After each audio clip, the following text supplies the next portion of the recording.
들으신 하나님 말씀은 사무엘상 28장 8절로 14절까지 말씀입니다. 사울이 다른 옷을 입어 변장하고 두 사람과 함께 갈새 그들이 밤에 그 여인에게 이르러서는 사울이 이르되 청하노니 나를 위하여 신접한 술법으로 내가 네게 말하는 사람을 불러올리라 하니 여인이 그에게 이르되 내가 사울이 행한 일 곧 그가 신접한 자와 박수를 이 땅에서 멸절시켰음을 아나니 내가 어찌하여 내 생명에 올무를 놓아 나를 죽게 하려느냐 하는지라. 사울이 여호와의 이름으로 그에게 맹세하여 이르되 여호와께서 살아계심을 두고 맹세하노니 내가 이 일로는 벌을 당하지 아니하리라 하니 여인이 이르되 내가 누구를 내게로 불러올리랴 하니 사울이 이르되 사무엘을 불러올리라 하는지라. 여인이 사무엘을 보고 큰 소리로 외치며 사울에게 말하여 이르되 당신이 어찌하여 나를 속였나이까. 당신이 사울이시니이다. 왕이 그에게 이르되 두려워하지 말라. 내가 무엇을 보았느냐 하니 여인이 사울에게 이르되 내가 영이 땅에서 올라오는 것을 보았나이다 하는지라. 사울이 그에게 이르되 그의 모양이 어떠하냐 하니 그가 이르되 한 노인이 올라오는데 그가 겉옷을 입었나이다 하더라. 사울이 그가 사무엘인 줄 알고 그의 얼굴을 땅에 대고 절하니라. 아멘.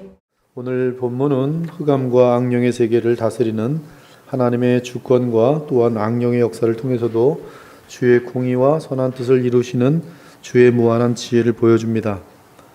사실 오늘 사건은 우리가 살고 있는 이 세상에서 발생하는 모든 사건과도 관련됩니다. 즉 하나님은 선과 악을 주관하시며 선뿐만 아니라 악을 통해서도 주의 뜻을 이루신다는 사실입니다. 그런데 악을 주관하시는 하나님은 그 악에 연관되지 않으면서도 그 악으로부터 선을 이루어내시는 데서 주 하나님의 무한한 지혜와 능력을 볼 수 있습니다. 온갖 좋은 은사와 온전한 선물이 다 위로부터 빛들의 아버지께로부터 내려오나니 그는 변함도 없으시고 회전하는 그림자도 없으시니라. 하나님은 악에게 시험을 받지도 아니하시고 친히 아무도 시험하지 아니하시느니라. 하나님은 악과 완전하게 무관된 완전한 거룩이요 빛이라는 사실을 알려주는 성경의 진술입니다. 그런 면에서 십자가 사건은 인류 역사상 가장 악한 사건인데 그 상황을 허락하신 하나님은 놀랍게도 악에 연루되지 않고 그 악한 상황에서 주의 백성을 위한 대속이라는 최고의 선을 이루어내십니다. 이러한 관점을 놓치면 본문을 해석하는 것은 그리 쉽지 않습니다. 신학자 중에도 오늘 그러한 관점을 갖지 않고 여러 가지 십자가 사건이나 성경에 나타난 사건들을 바르게 해석하지 못하는 경우들이 있습니다. 그런 잘못된 해석의 틀 때문에 수많은 종교들과 자유주의 신학자들이 대속을 믿지 않으며 나아가 완전하게 선하신 예수께서 십자가에 달려 죽을 수 없다고 주장하게 되는 것입니다.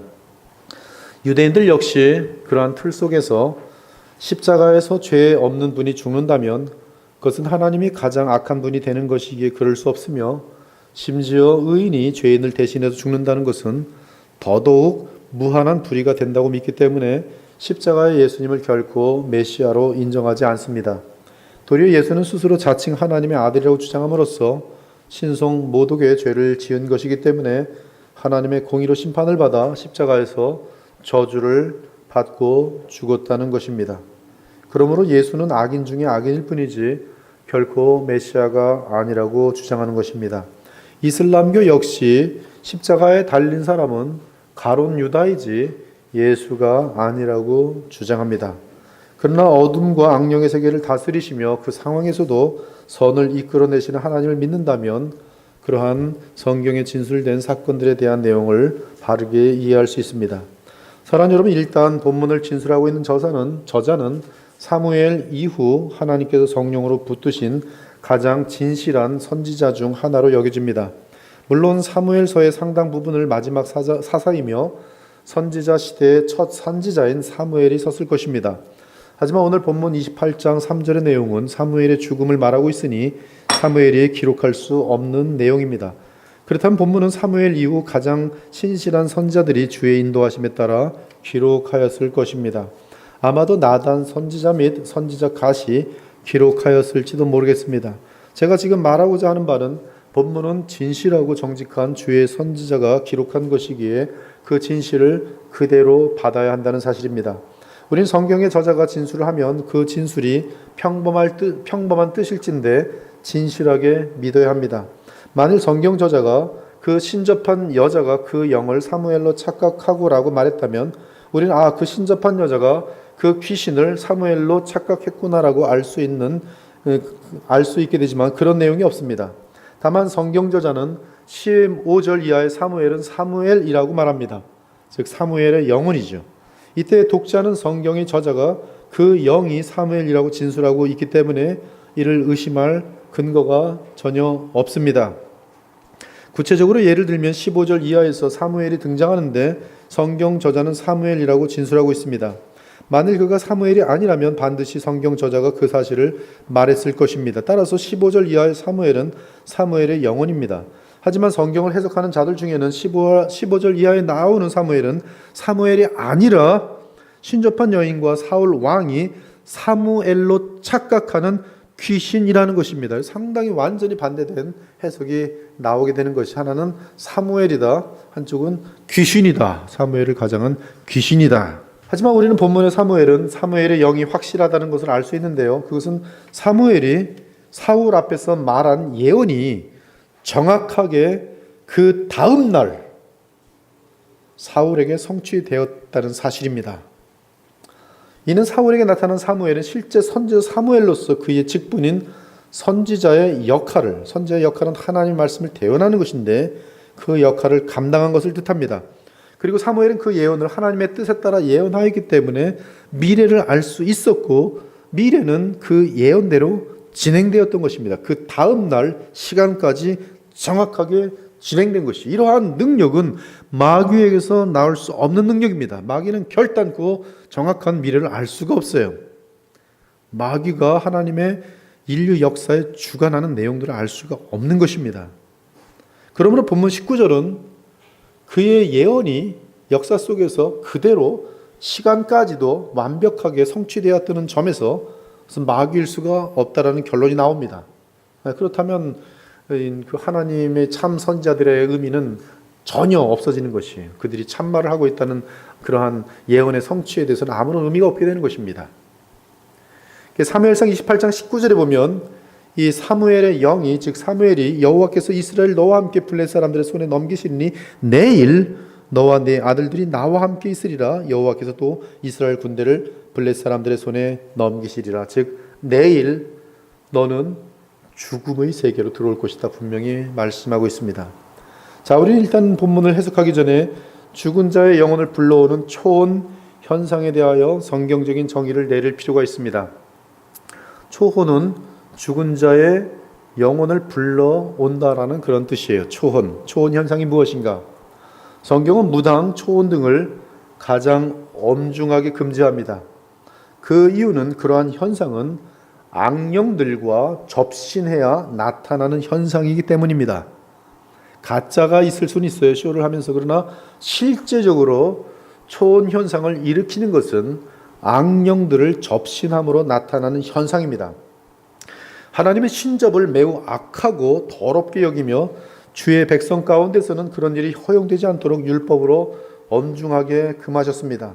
내 하나님 여호와께서 내게 주시는 가나안 땅에 들어가거든 너는 그 민족들이 가증한 행위를 본받지 말 것이니, 그 가증한 행위가 무엇이냐 하면 그의 아들이나 딸을 불 가운데로 지나게 하는 자나, 이것도 길흉, 즉 미래를 알아내기 위한 이 접신 속에서 진행되는 사건들입니다. 무당이 하는 짓이에요.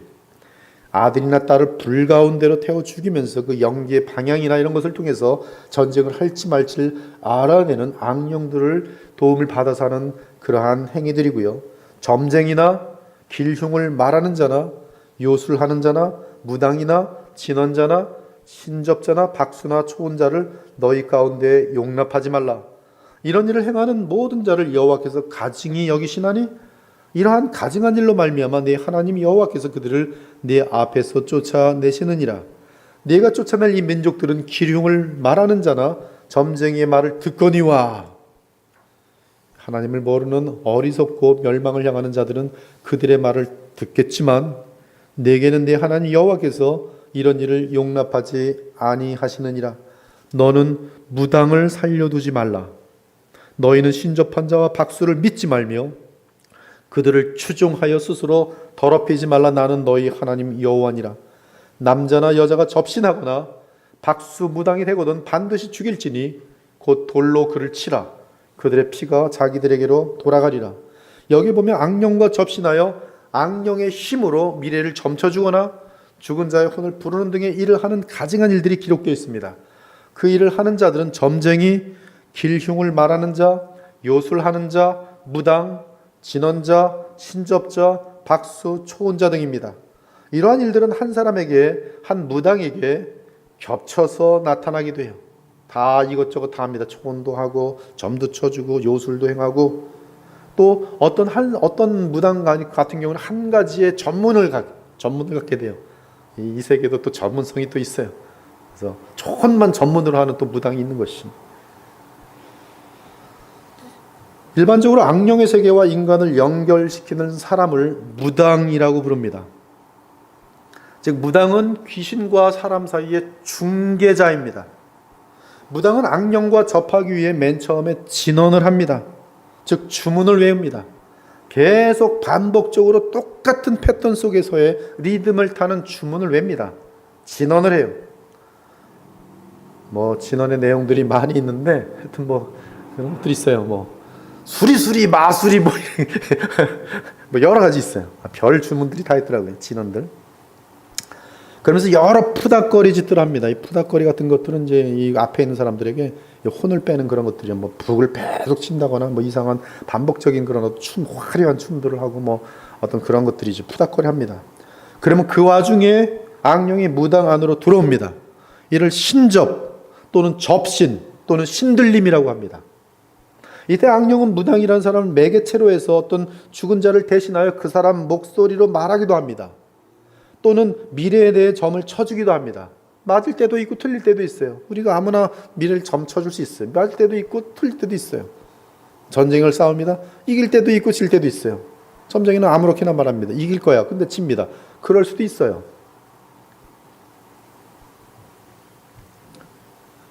병든 사람을 임시적으로 치료해 주기도 하고, 여러분 악령에게는 치료의 힘이 있습니다. 근데 임시적이에요. 애군을 피하고 좋은 일을 얻고 싶으면 무엇을 하라는 등 요술을 하고 점을 쳐줍니다. 그러나 그 현상은 전부 귀신이 하는 일들로서, 귀신이 하는 짓들이죠. 귀신이 하는 짓들로서 실제 죽은 자의 영혼이 무당을 통해 말하는 일은 없습니다. 악령들이 하는 짓들이에요. 죽은 자가 그 영혼이 와서 하는 것이 아니에요. 다 악령이 하는 짓들이에요. 특히 악령이 죽은 자를 흉내내어 말하는 현상이 초혼이라는 현상 가운데 나타납니다. 그래서 악령이 하는 것이. 이 모든 현상들은 이교도에 다 있습니다. 즉 이교도는 악령들과 통하는 방법을 알고 있습니다. 그러한 방법이 대중에게 알려지는 때도 있습니다. 종종 있어요. 그러면 그런 세계에 관심 있는 사람들은 무당들의 방법을 따라서 접신을 하곤 합니다. 그렇게 되면 마약을 먹은 듯한 극도의 쾌락 가운데 초자연적인 체험을 하기도 합니다. 지금 시대에는 종종 최면술사를 통해 일반 사람들이 빙의라는 이름으로 이러한 체험을 부분적으로 할 수 있습니다. 기독교 내에서도 신사도 운동 같은 것들이 들어왔을 때 90년대, 80년대 말부터 엄청나게 기독교 전 세계를 휩쓸어 버렸는데요. 철저하게 접신 현상으로 나타난 단체적인 그런 운동이었어요. 성령의 이름을 가장한.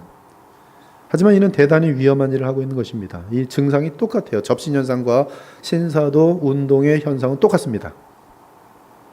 아무튼 이교도에는 악령의 힘을 사용하여 그것을 사술이라고 말해요. 성경에 보면 사술의 제. 그것은 뭐냐면 악령을 접하여 악령의 세계가 갖고 있는 힘과 인간들이 가지고 있는 힘과는 차원이 틀립니다. 그래서 악령이 가지고 있는 힘을 얻게 되면 이 무덤 속에 있는 광인 같은 경우도 마찬가지인데요. 예수님 당시에 이 악령들이 굉장히 세게 역사를 했는데 막 이 쇠고랑을 차도 막 힘이 10배, 20배, 30배, 100배가 되기 때문에 막 끊어버립니다. 이 사수를 행합니다. 그중 하나가 초혼입니다. 하지만 우리는 초혼은 악령의 역사이며 마귀의 속임수라는 것을 분명히 알아야 합니다. 그 이유는 진정한 의미에서의 초혼은 가능하지 않기 때문입니다. 즉 사람이 죽게 되면 그 영혼은 천국 또는 지옥으로 떨어져서 다시는 나오지 않기 때문입니다. 구약에서는 이 둘을 합쳐서 음부, 즉 죽음 이후의 세계라 그랬어요. 아브라함의 품도 죽음 이후의 세계고, 그리고 또한 이 어둠의 영역으로 들어가는 것도 죽음의 세계예요. 그러나 신자들에게 있어서 죽음의 영역은 그리스도의 부활과 함께 제거되었습니다. 그래서 여러분들은 음부의 권세, 즉 죽음의 영역의 권세가 여러분에게 통과되지 않아요. 여러분 죽자마자 오히려 어둠을 지나지 않고 곧바로 빛과 함께 천사에 받들려서 하나님의 나라로 예수님 품으로 올라가게 됐어요. 나가도록 하게 됐어요. 여러분들은 죽음의 권세를 이겨 있는 하나님의 자녀들이에요. 죄 문제가 해결되기 때문에 그렇습니다. 따라서 구약이든 신약이든 초혼은 결코 죽은 자의 영혼이 아니며 다만 죽은 자의 영혼을 가장한 귀신, 즉 악령의 역사에 불과합니다. 우리는 본문을 다루기 전에 본문은 상당히 참 어려운 부분이기 때문에 한 부분을 먼저 한번 레퍼런스로 먼저 참조해 보는 것이 되게 좋을 것 같아요. 열왕기상 22장을 한번 볼게요. 열왕기상 22장, 역대하 18장하고 열왕기상 22장은 같이 중복된 내용이 있고요. 거의 원어도 똑같고요. 약간 이제 나중에 붙어 있는 내용이 좀 다른데요. 아무튼 오늘 우리는 열왕기상 22장으로 다루고, 특히 시간이 없기 때문에 19절부터 다룰게요. 이 내용은 뭐냐면 그 아람과의 전쟁을 여호사밧한테 이제 아합이 제안하면서 이제 전쟁이 나가기 전에 이제 그 선지자의 말들을 들어보자 그랬더니 이제 아합 왕을 좋아하는 가짜 선지자들이 승리할 것입니다 그랬더니 이제 여호사밧이 찜찜하니까 혹시 진짜 선지자 또 없냐고 했더니 아합이 그 한 놈이 있긴 한데 그 놈은 예언만 하면 꼭 나한테 이상한 불리한 예언만 한다. 그러니까 여호사밧이 그러지 말라고 한번 그래도 나오고, 그래서 이제 등장하는 인물이 참 선지자 미가야입니다. 그래서 미가야와 이 거짓 선지자 시드기야를 중심으로 한 수십 명의 그런 지금 거짓 선지자들이 있는 가운데서의 내용인데요. 열왕기상 22장 19절. 이제 아합은 사실 이제 아람과의 전쟁에 나갔다가 죽죠. 자, 미가야 19절. 미가야가 이르되 그런즉 왕은 여호와의 말씀을 들으소서. 내가 보니 참 선지자입니다. 이게 지금 우리의 소드가 여기서 나오는 단어예요. 소드. 여러분들 소드 모이자 소드. 하나님의 어전이란 뜻이에요. 하나님의 비밀을 알게 되는, 하나님이 그 비밀을 보여주는 자들, 그들이 바로 소드, 이 참 선지자들입니다. 19절, 미가야가 이르되 그런즉 왕은 여호와의 말씀을 들어서, 여기 왕은 이제 여호사밧과 이제 그 아합 왕이죠. 내가 보니 여호와께서 그의 보좌에 앉으셨고 하늘의 만군이 그의 좌우편에 모시고 서 있는데, 여호와께서 말씀하시기를 누가 아합을 꾀어 그를 길르앗 라못에 올라가서 죽게 할고 하시니 하나는 이렇게 하겠다 하고 또 하나는 저렇게 하겠다 했는데, 한 영이 나와 여호와 앞에 서서 말하되 내가 그를 꾀겠나이다.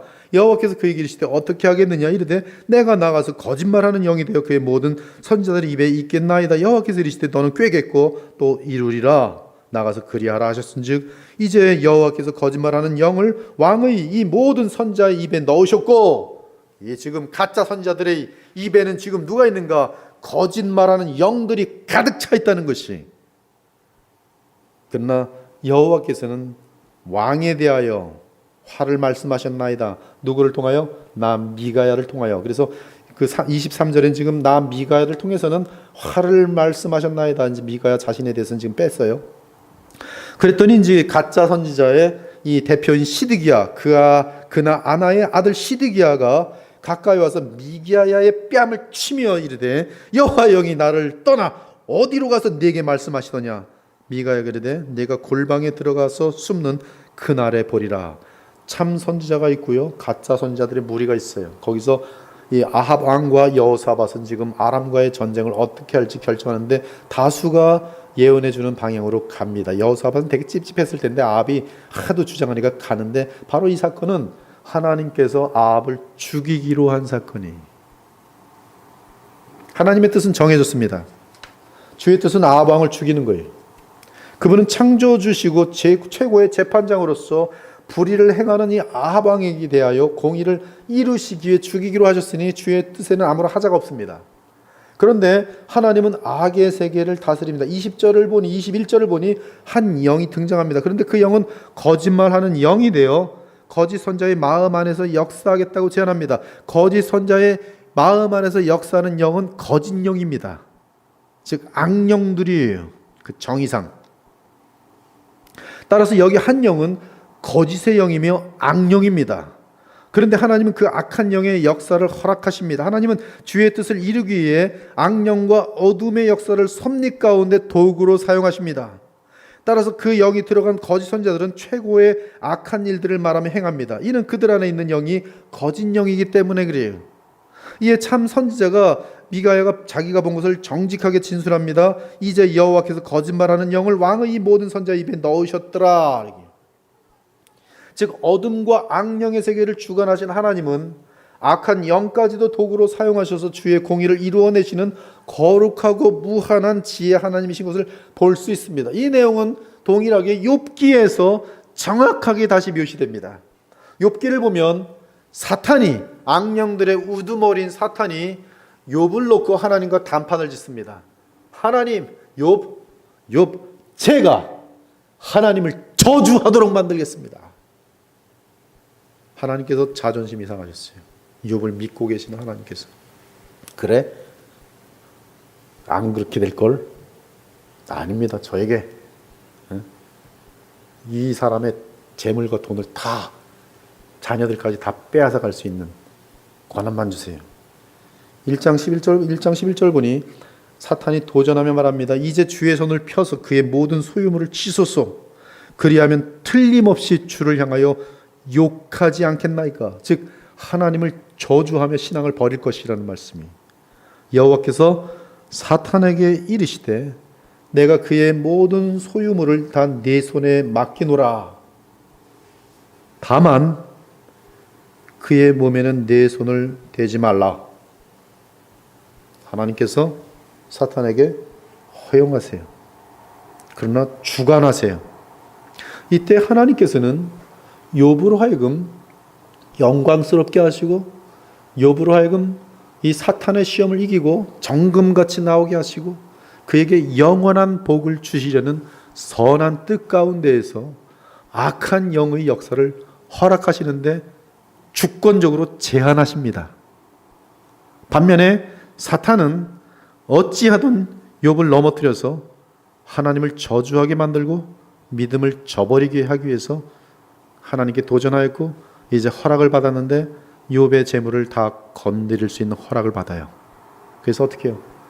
갑자기 완전히 순식간에 폭삭망합니다. 갑자기 다 망해요. 자녀들까지도 다 죽고.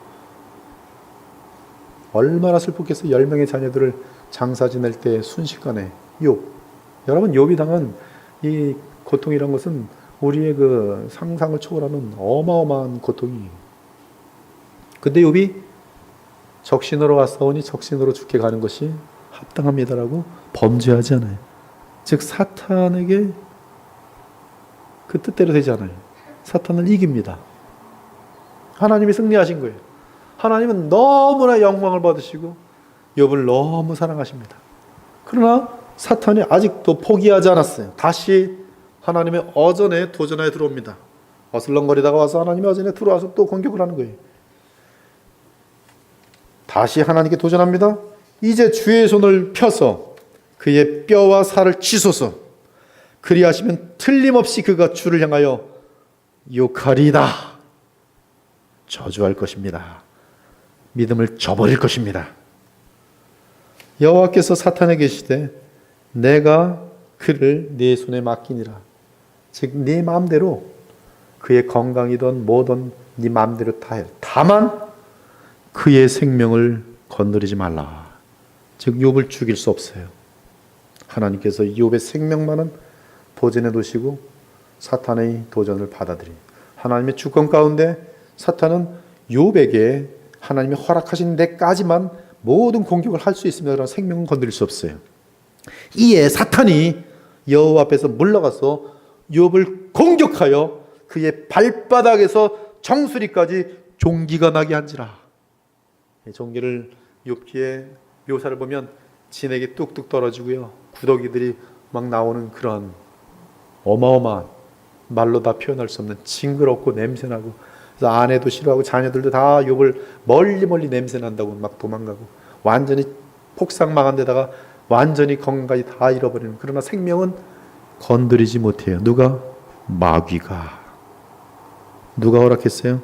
마귀는 악한 의도로 역사하지만 하나님이 허락하신 상황이고, 하나님은 왜 허락하셨어요? 욥을 사랑하시고 그에게 더 영원한 영광을 주시기 위해서 하나님의 인정을 받는 존재로 영원토록 사람들 앞에서 세우기 위해서 허락해 주셨어요.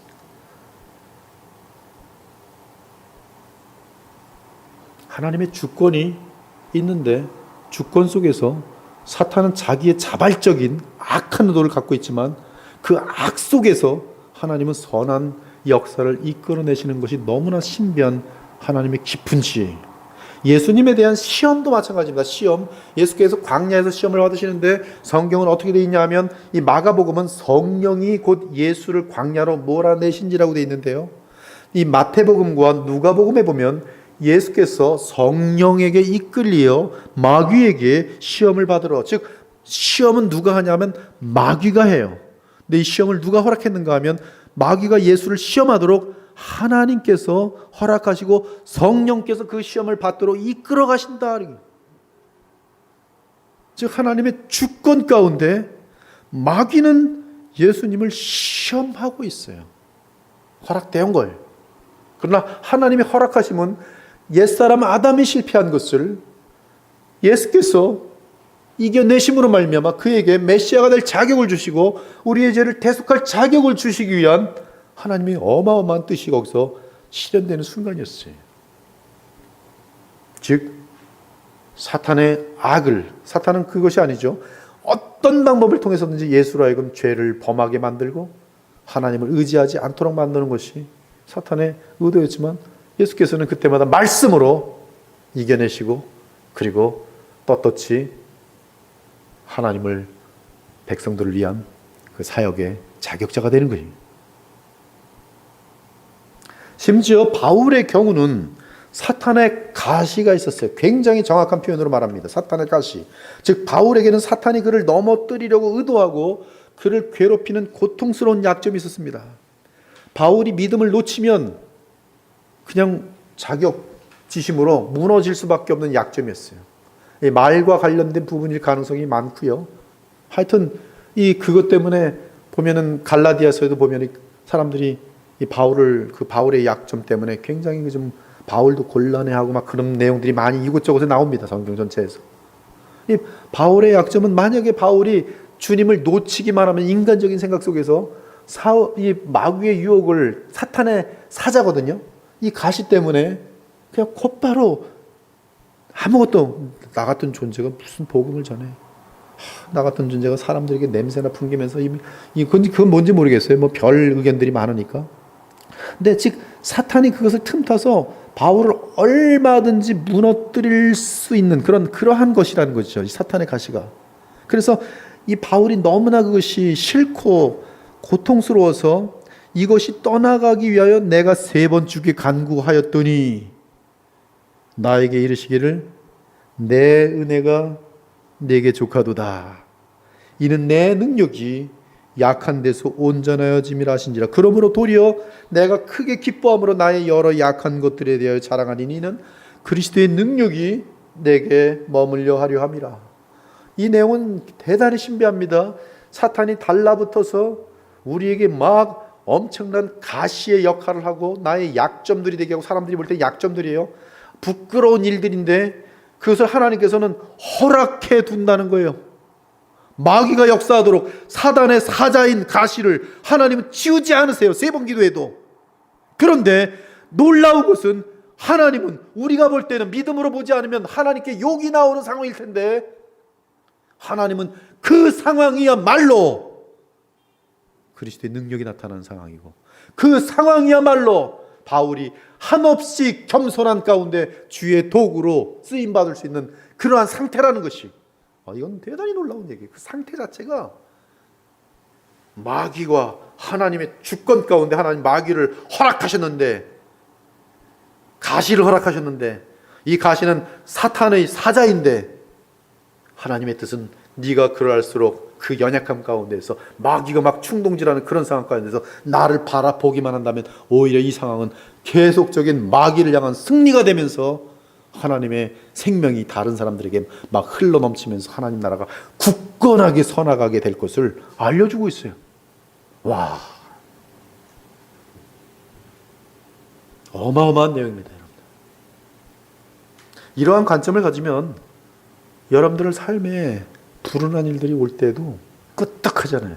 지금은 내가 알지 못하지만 그러나 그 불운 자체 속에서 마귀는 나를 충동하지만 그러나 내가 그 상황 가운데 주님을 성령의 도우심으로 말미암아 주만 바라본다면 내가 이해할 수 없는 차원에서 하나님은 가장 강력하게 역사하시는 그런 내용들이 담겨 있는 것이 마지막으로 십자가 사건입니다. 마귀는 자기 종들을 사용하여 바리새인들과 대지상과 모든 로마 군병들과 이 악의 무리들, 어둠에 속한 자들을 아주 조종하여서 우리 주 예수님께 모든 만행을, 얼마나 무서운 만행을 저질렀습니까? 예수님께 꿀밤을 때리고 두들겨 패면서 누가 때렸는지 알아보라고.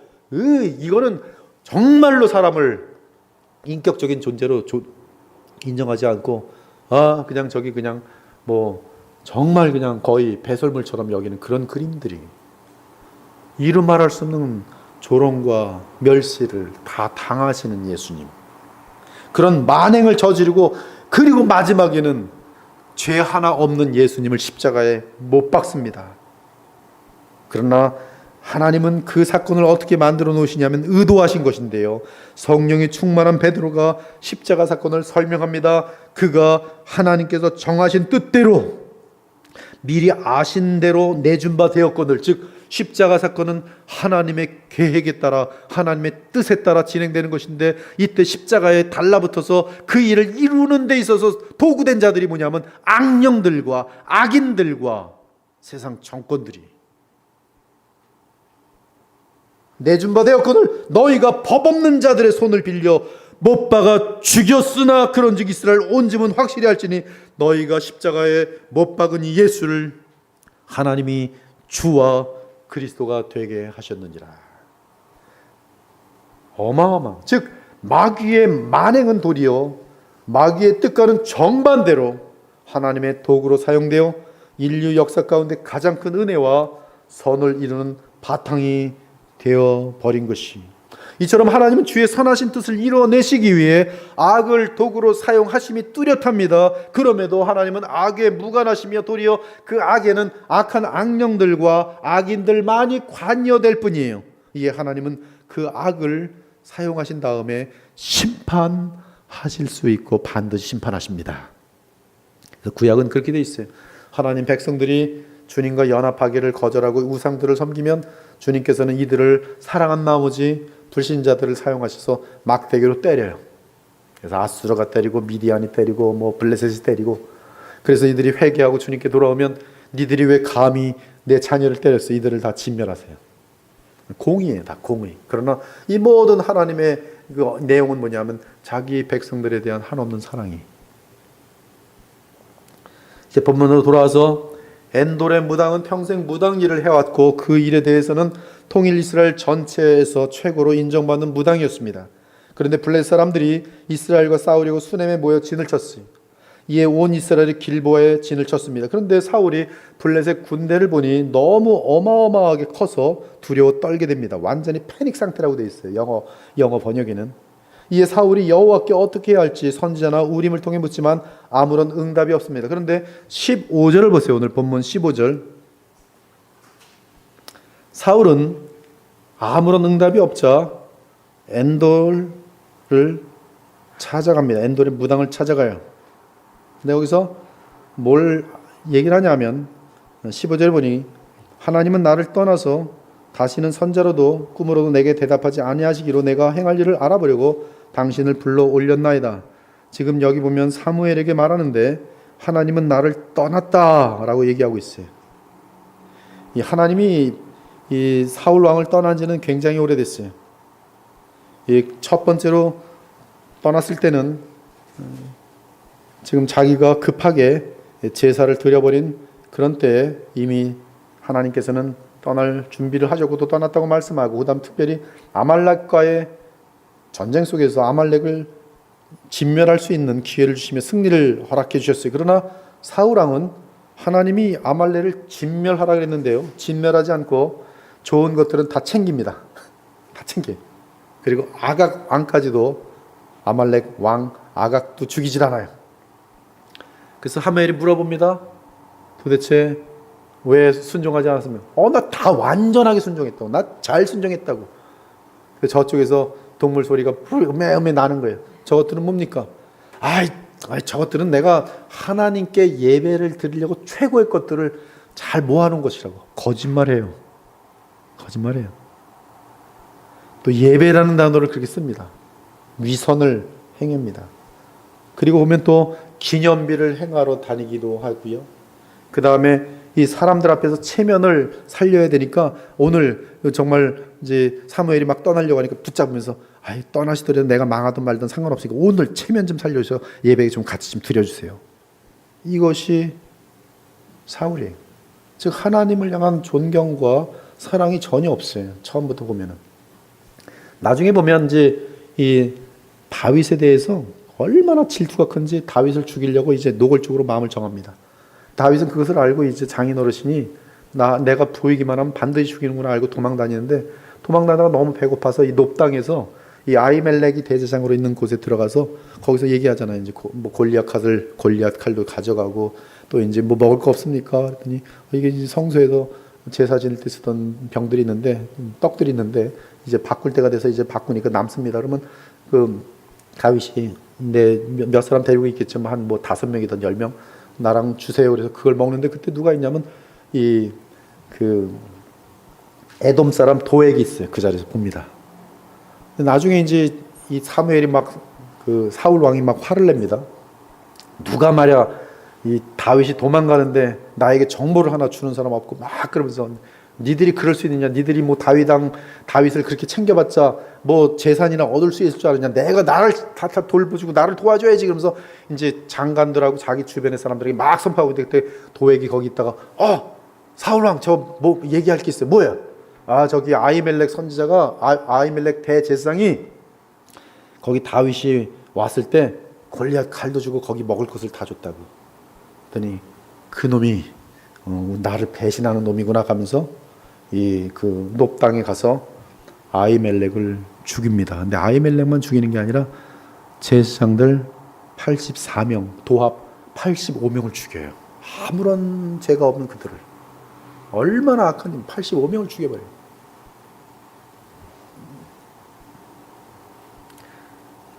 하나님은 그 사울을 떠난 지 오래됐어요. 처음부터. 그래서 그가 어떤 방법을 써도 주께서 응답하지 않으신 것입니다. 그러자 사울은 신접한 여인을 찾아갑니다. 엔돌에 진짜 신동력 있는 여자 무당이 있다는 말을 듣고 찾아갑니다. 그런데 사울이 신접한 여인을 찾는 배경 설명을 위해 성경 저자는 같은 장 28장 3절에서 사울이 죽은 사무엘을 기억하며 신접한 자와 박수를 그 땅에서 쫓아내었다고 말합니다. 한편 9절을 보면 무당의 말에 따르면 사울의 명령은 무당을 잡아내서 죽이라는 것도 포함된 사실을 알 수가 있습니다.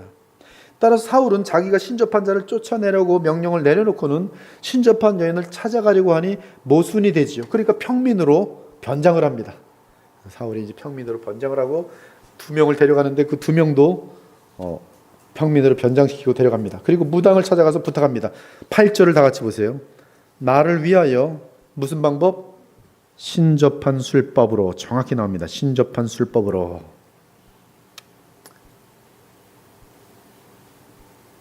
사울이 나를 위하여 신접한 술법이라고 말한 것으로 보아 그는 자신이 가증한 죄를 범하고 있다는 사실을 잘 알고 있는 것이.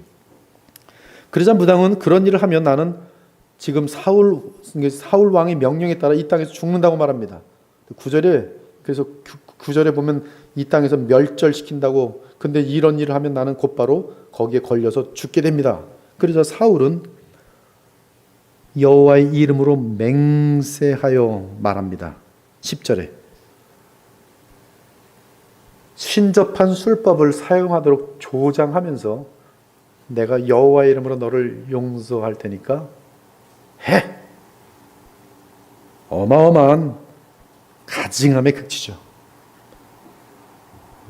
가짜 교주들이 동일한 일을 해 항상. 가장 무서운 짓들을 하면서 돈을 횡령하고 또 음행을 하고 그럴 때마다 나의 하나님이 다 용서해 주셔. 그러면 세뇌된 사람들은 그런가 보다 그러고 말 같지 않은 무서운 죄악들을 범해. 여기 지금 사울도 동일한 짓을 해요. 하나님의 이름으로 맹세해요. 이러한 사울의 행위는 하나님의 심판을 더욱 분명하게 자초하고 있는 끝없이 깊은 무서운 죄악입니다. 그래서 무당이 묻습니다. 내가 누구를 네게로 불러오리랴. 아직 사울 왕을 못 알아봤어요. 네게 너라 그랬죠 막. 사울이 답합니다. 사무엘을 불러오리라. 근데 무당의 푸닥거리 과정에 사무엘을 가장한 악령이 등장하여 무당과 접신하여 하는데 실제로 사무엘의 영혼이 찾아온 것이, 무당은 영적으로 악령과 접신하는 것이 매우 익숙한 사람입니다. 한두 번이 아니에요. 지금 항상 푸닥거리 하면서 탁 악령이 탁 들어오면 그래서 악령이 시키는 대로 막 얘기를 하면서 이렇게 하는 건데, 이건 평소에 굉장히 많이 해오던 일이에요. 항상 프로페셔널리 무당이니까.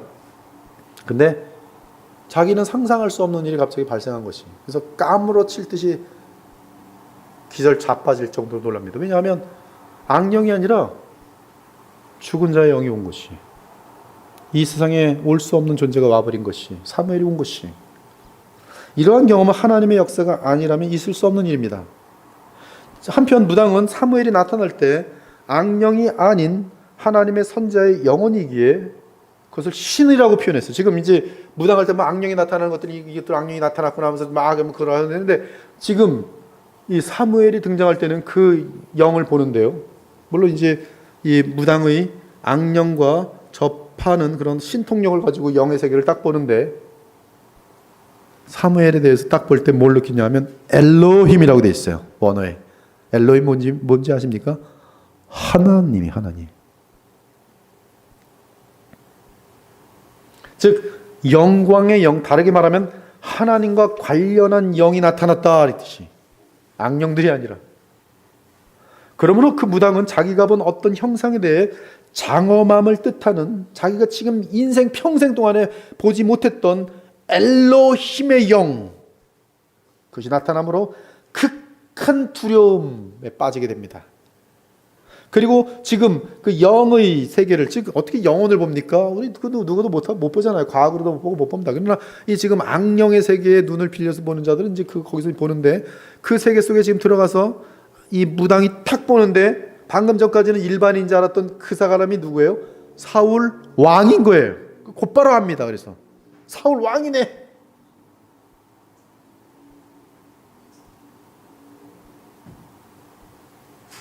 여자는 마귀를 통해 어떤 사람에 대한 정보, 즉 마귀가 항상 죽은 자의 그 살아있을 때 정보를 갖고 있었기 때문에 이 무당들은 그걸 알아내면서 이렇게 뭐 그런 척하고 이제 그동안에 해왔는데, 12절 상황은 이제 전혀 다른 거예요. 사무엘이 영이 나타났으니 난리가 난 것입니다. 그러므로 그 무당은 전혀 다른 느낌 가운데 분명히 다른 체험을 하였어요. 사무엘이 실제로 찾아왔다는 증거입니다. 지금 무당이 영혼만 있는 사무엘을 알아본다는 것은 이 악령의 사술, 즉 신통력이 아니면 가능하지 않습니다. 그러므로 지금 무당은 신통력 가운데 있고, 그 신통력으로 초혼을 요청한 그 사람을 보니 사울 왕인 것을 곧바로 알아냅니다. 그래서 큰 소리로 외치며 당신이 어찌하여 나를 속이셨나이까? 당신은 사울 왕이십니다라고 말하게 돼요. 이때 사울은 계속 사무엘을 볼 수 없고 뭐 그런 어떤 뭐 접신하는 그런 지금 뭐 능력이 있거나 하지 않기 때문에 느낄 수도 없습니다. 다만 사무엘은 영의 세계를 투시하는 무당을 통해 사울에게 말하고, 사울은 사무엘에게 말하기 시작합니다.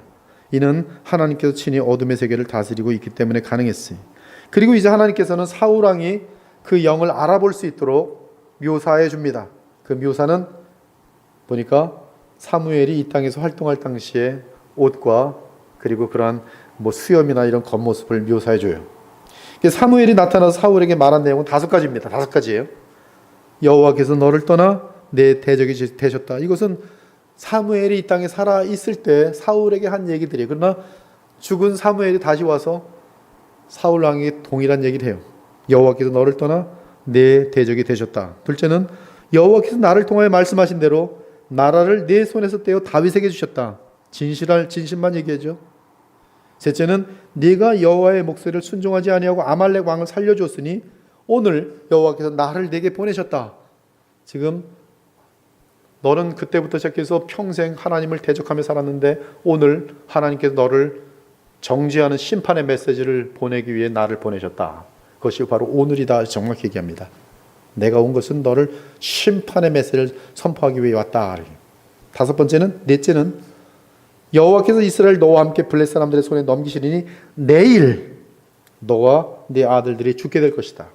다섯째는 또한 여호와께서 이스라엘 군대를 블레셋 사람들의 손에 패배하게 하실 것이다. 그리고 이거는 하나도 빠짐없이 100% 완전하게 그 다음날 성취돼요.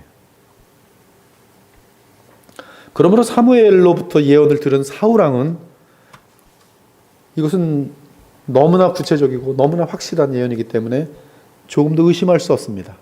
그래서 비참과 절망에 떨어져요. 그래서 20절에 보니 사울이 갑자기 땅에 완전히 엎드러지니 이는 사무엘의 말로 말미암아 심히 두려워하며 또 그의 기력이 다하였으니는 그가 하루 밤낮을 음식을 먹지 못하였음이니라. 그리고 어둠으로 들어갑니다. 25절 그 밤에 가니라. 사울과 그 두 사람이 그 밤에 가니라. 많은 영어 성경이 went into night 그렇게 돼 있어요.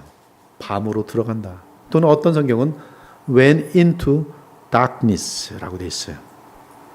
역대기 10장을 보면 성경 저자는 엔돌의 무당을 만난 사울 왕에게 어떤 일이 발생했는지를 기록하면서 사울의 삶에 대해 요약해 놓았습니다. 블레셋 사람들과 이스라엘이 싸우더니 이스라엘 사람들이 블레셋 사람들 앞에서 도망하다가 길보아 산에서 죽임을 당하여 엎드러지니라. 블레셋 사람들이 사울을 맹렬히 치며 활 쏘는 자가 사울에게 따라 미침에 사울이 그 쏘는 자로 말미암아 심히 다급하여 사울이 자기의 무기를 가진 자에게 이르되 너는 칼을 빼어 그것으로 나를 찌르라. 할례 받지 못한 자들이 와서 나를 욕되게 할까 두려워하노라. 그러나 그의 무기를 가진 자가 심히 두려워 행하기를 원하지 아니하매 사울이 자기 칼을 뽑아서 그 위에 엎드러지니 무기 가진 자가 사울이 죽는 것을 보고 자기도 칼에 엎드러져 죽으니라. 사울 왕은 아직 아무도 자기를 죽이지 않았는데 자기 칼을 뽑아서 자살해 죽어요. 그리고 옆에 같이 동참하는 무기 든 자, 병기 든 자 가장 그 이제 수호하는 가장 가까운 측근이죠.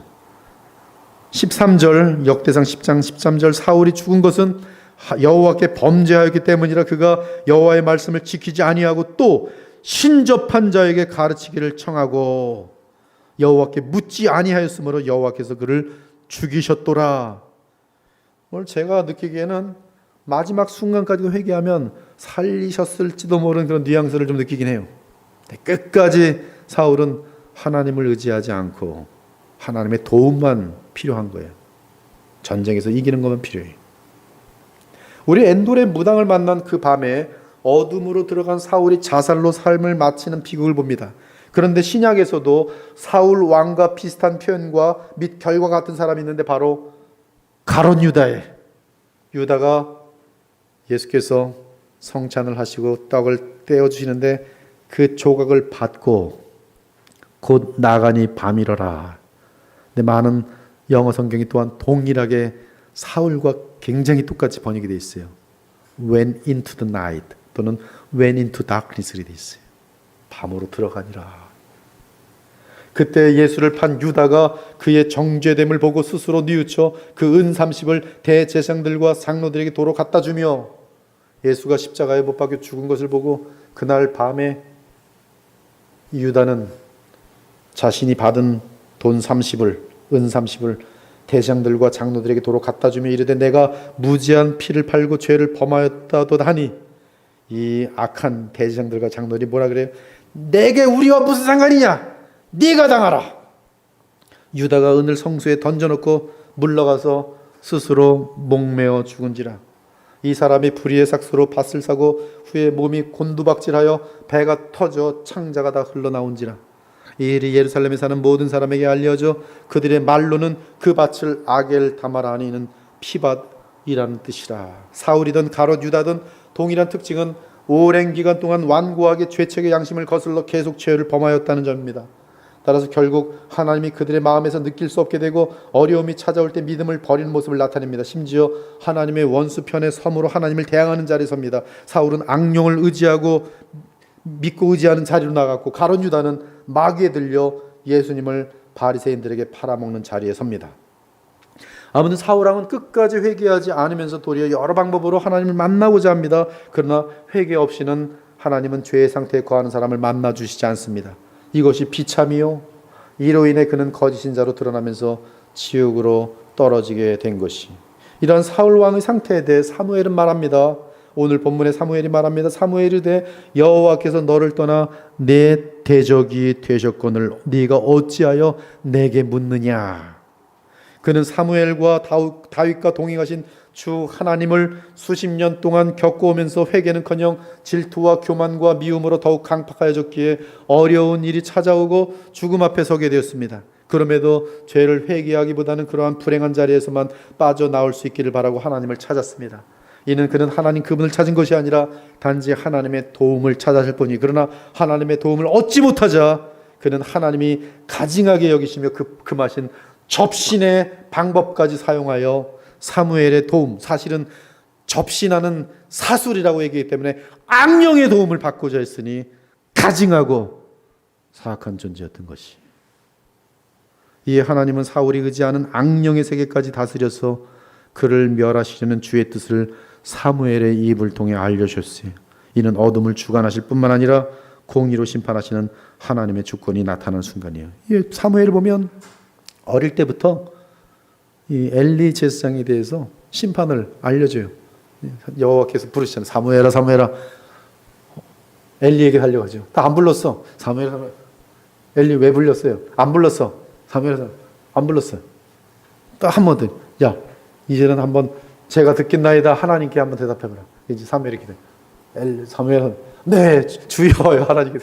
그때 처음으로 사무엘에게 준 메시지가 뭔지 아세요? 엘리를 내가 심판하리라. 반드시 심판하리라.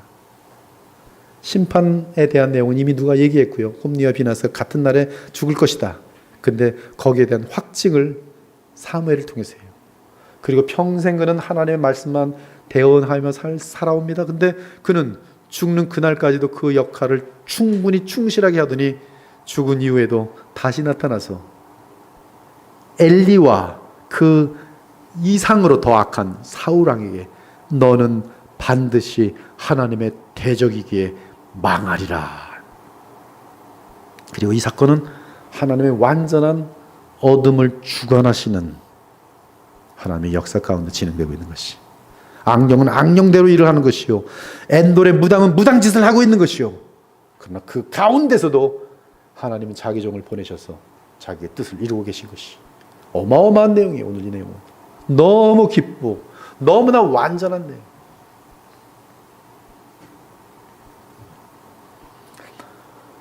사랑하는 여러분, 사울은 우리의 옛사람입니다. 거듭나지 않은 종교인입니다. 그는 우리가 하나님을 믿지 않고 세운 우리의 왕입니다. 하지만 옛사람의 삶의 끝은 어둠이며 지옥입니다. 그러나 하나님은 우리를 위해 새 사람을 이렇게 세우셨습니다. 그분은 바로 우리 주 예수 그리스도입니다. 그리고 누구든지 주 예수 그리스도를 마음에 영접하고 믿고 의지하는 자는 새 생명을 얻게 되어 예수님처럼 새 사람이 됩니다. 우리는 본문에서 사울 왕의 끝을 보면서 우리가 옛사람을 따라 죄에게 종노릇할 때 그 끝이 어떤 것인지를 분명하게 보게 됩니다. 그러나 주 하나님께서 우리에게 은혜로 보내신 예수님의 끝을 보면서 우리는 믿음으로 새 사람을 따라 성령의 인도하심을 받기를 원하게 됩니다. 즉 우리는 부활하신 그리스도 예수님의 영원한 영광을 보며 더욱 믿음을 따라 살고자 도전을 받게 되는 것이.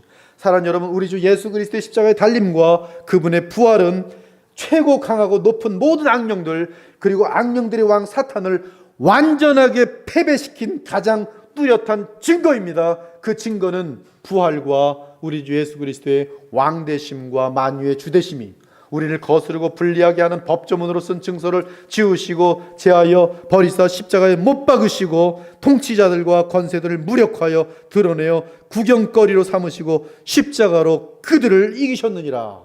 악령들의 세계, 악령에 의해 다스리는 모든 다스림을 받는 모든 세계에 대하여 십자가와 부활의 사건은 이미 영원한 승리가 보장됐다, 이 말씀이. 여러분, 지금 계속 세상은 악한 세계로 달려가는 것 같아서 주님의 컨트롤, 주님의 다스림이 놓치고 있는 것으로 생각하시면 큰일 나요. 앞으로 더 세상은 타락할지라도, 노아의 시대처럼 그렇게 될지라도 놀라운 것은 하나님은 완전한 주권 가운데 단 하나 놓친 게 없어요. 오히려 그 어둠 속에 있는 단 한 사람의 노아 같은 자가 있을지라도 그를 위하여 이 모든 악한 세계를 주관하시고 다스려서 가장 영광스럽고 영원한 최고의 복들을 주의 믿는 자녀들에게 베풀어 주시는 분이 하나님이신 것이. 그러면 우리는 그 어떤 상황에 대해서도 두려워할 것이 전혀 없습니다. 저는 오늘 이 말씀을 준비하면서 더 이상 믿음 안에 있다면 이 우주의 그 어떤 것도 두려울 것이 없음을 확신할 수 있어요. 그 모든 악한 세력들의 역사들마저도 허락된 것은 하나님 뜻이요, 그 허락된 것은 결국 믿는 자들의 말로 다 알 수 없는 유익을 위한 것이라는 확신이 오늘 사건에도 보장되기 때문에, 단지 우리가 하나님의 자녀로서 하나님을 멀리할 때 우리는 성경에 보니까 마귀의 올무에 빠진다고 되어 있어요. 우리는 성령이 내재하시는 존재로서 악령이 우리 속에 내재할 수 없습니다. 악령 신들림 되지 않아요. 그러나 의도적으로 악을 행하고 또 무슨 또 뭐 괜히 신접한 자를 자꾸 만나보거나, 뭐 요새 크리스찬들 보면 점치는 사람들도 있다는데, 이러한 것들은 어디에 걸려드냐면 마귀의 올무에 걸려요. 마귀의 올무. 마귀가 놓은 덫에 빠져가지고 빠져나오질 못하는 거예요. 그 비참함은 이루 말할 수 없습니다. 그러나 그들이 가룟 유다와 다른 것은, 주께서는 이러한 어리석고 정말 바보 같은 자기 자녀들이 영원한 멸망에 들어가지 않도록, 자살로 또 지옥으로 떨어지지 않도록, 시몬아 보라, 사탄이 너희를 밀가루로 타려고 요구하였으나 그러나 내가 너를 위하여 내 믿음이 떨어지지 않기를 기도하였노니 너는 돌이킨 후에 내 형제를 굳게 하라. 가룟 유다에 대해서는 너는 차라리 태어나지 아니하였더라면 좋을 뻔하였다. 여러분들은, 우리 모두가 사실 가룟 유다보다 뛰어난 게 없어요. 세상 사람들 그 이상으로 많은 죄를 지은 존재들이지만, 그러나 우리에게는 회개할 수 있도록 주께서 역사하시고 그 마음을 놓지 않으세요. 베드로처럼. 그래서 오늘도 여러분들은 주님의 기도 때문에, 오늘도 중보자로 기도하시는 그분의 은혜 때문에 이 자리에 와서 아무 일도 없다는 듯이, 지금 그럼에도 불구하고 또다시 마귀의 올무로 스스로 걸어간다면 그것처럼 바보들이 어디 있어요. 인생을 얼마나 낭비하겠어요. 그렇게 되지 않도록 더욱더 주님께 나와서 모든 세상을 철저하게 다스리고 있는, 여러분이 직장 생활에서도 악한 사람들을 만날 수 있어요. 그러나 그것은 거기서 끝나는 것이 아니라 하나님께서는 여러분 각자에게 어마어마한 더 큰 유익을 주기 위한 만남의 섭리 가운데 주어졌을 뿐이에요. 그러므로 믿으세요. 나는 감당할 수 있다. 주님만 붙들면 내가 이해할 수 없는 방법으로 어마어마한 영광과 복을 베푸실 것이다. 그리고 나아가시면 여러분이 수억 가운데 단 한 사람이라도 하나님은 여러분을 놓지 않으십니다. 그리고 살려내시고 구원하시고 저 천국으로 이끌어 가세요. 그러므로 오늘도 만유의 주 되신, 또 만왕의 왕 되신 예수 그리스도를 믿고 남은 생활들도 계속 주님과 동행하면서 믿음으로 달려가시는 그런 주의 자녀 되시기를 예수 그리스도의 이름으로 축원합니다. 아멘. 주 하나님 감사합니다. 오늘 말씀으로 주의 백성들이 큰 힘을 얻고 어려울 때나 기쁠 때나 힘든 때나 또 많은 정말 어둠으로 가득 찬 이 세상을 살아갈 때나 낙심하지 않고 주님의 완전하신 능력과 주권과 그분이 나를 사랑하시려 아들까지도 아끼지 아니하시고 보내주신 하나님이시며, 그 아들은 이제 만유의 주요 만왕의 왕으로 우리를 지켜 보호하신다는 사실을 조금도 의심치 않고 믿음으로 달려갈 수 있도록 인도하여 주시옵소서. 그래서 하나님께 귀하게 인정받고 쓰임받을 수 있는 주의 자녀들이 다 되게 하여 주시옵소서. 살아계신 우리 주 예수 그리스도의 이름으로 기도 올리옵나이다. 아멘.